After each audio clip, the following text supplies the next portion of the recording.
महाराष्ट्र के विधानसभा चुनाव को लेकर चर्चा करेंगे। हमारे साथ चार खास मेहमान आपको टीवी स्क्रीन पर नजर आ रहे हैं। हमारे साथ एसके दत्ता जी हैं, राजनीतिक विश्लेषक हैं। हमारे साथ सौरभ भारद्वाज जी हैं, राजनीतिक विश्लेषक हैं। हमारे साथ संजीव कौशिक जी हैं, राजनीतिक विश्लेषक हैं। हमारे साथ वरुण पुरोहित जी हैं, नेता है कांग्रेस के। और हमारे साथ हमारे सहयोगी अभिषेक जो हैं वो भी मुंबई से हमारे साथ लाइव थोड़ी देर में जुड़ेंगे। लेकिन सबसे पहले एसके दत्ता जी, आपके साथ सवाल होगा। ये दरअसल दो अलग अलग जो संगठन बने, महायुति और महाविकास अघाड़ी, अलग अलग पार्टियों के साथ मिले, लेकिन विचारधाराएं अगर हम महाविकास अघाड़ी के पार्टियों को देखें तो विचारधाराएं अलग अलग हैं कार्यकर्ताओं की। वो कार्यकर्ता जो कभी एनसीपी के खिलाफ चुनाव लड़ा करते थे, वो कार्यकर्ता जो कभी एनसीपी के खिलाफ बिगुल बजाया करते थे या कांग्रेस के खिलाफ बिगुल बजाया करते थे जो शिवसेना के थे, वही बात एनसीपी पर लागू होती है। वही बात अगर हम बात करें तो कांग्रेस पर लागू होती है। तो जो अलग अलग विचारधाराओं का जो समीकरण है, क्या वो एक साथ ताल बैठा पाएगा? मुझे नहीं लगता है कि एक साथ ताल बैठा पाएगा, क्योंकि महाराष्ट्र आघाड़ी की जब सरकार थी, आघाड़ी की सरकार पे आपको याद होगा कि जिस तरह की खींचातानी चली थी और लगातार जिस हिसाब से आरोप प्रत्यारोप लगा था तीनों पार्टी के सरकार के बीच में, और ना ही इन लोगों का कोई कॉमन कोड ऑफ कंडक्ट था, ना कि कोई एक साझा नीति था। अलग अलग दिशा में तीनों पार्टियां लड़ रही थी और हर दिन अपने एक दूसरे के ऊपर आरोप प्रत्यारोप लगाया गया था।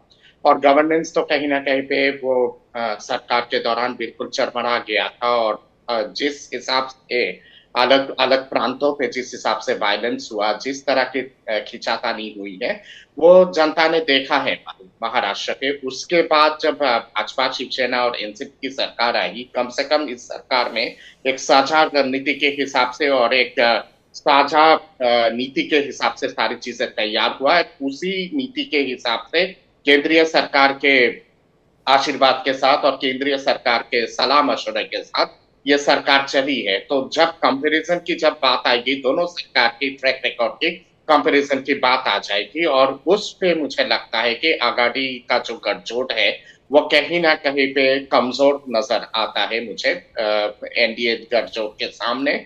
और शायद इसका खामियाजा आघाड़ी को भुगतना पड़ेगा। दूसरी बात यह है कि हरियाणा में जिस हिसाब से आपकी इंडिया अलायंस ने जिस तरह का उफान मचा के एक पूरा ढिंडोरा पीटा था कि बस अब तो हम लोग आ ही गए हैं सरकार में और शानदार विजय होगी, हरियाणा के नतीजे के बाद लोगों को समझ में आ गया है कि आप अगर डिलीवर करते हो सही तरह से, गवर्नेंस अगर आपकी अच्छी होती है, नीतियां अगर आपकी अच्छी होती है, तो सरकारें रिपीट होती हैं।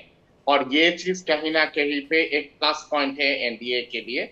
और मुझे लगता है कि इस चीज को लेके जनता के बीच में एनडीए जरूर आएगी।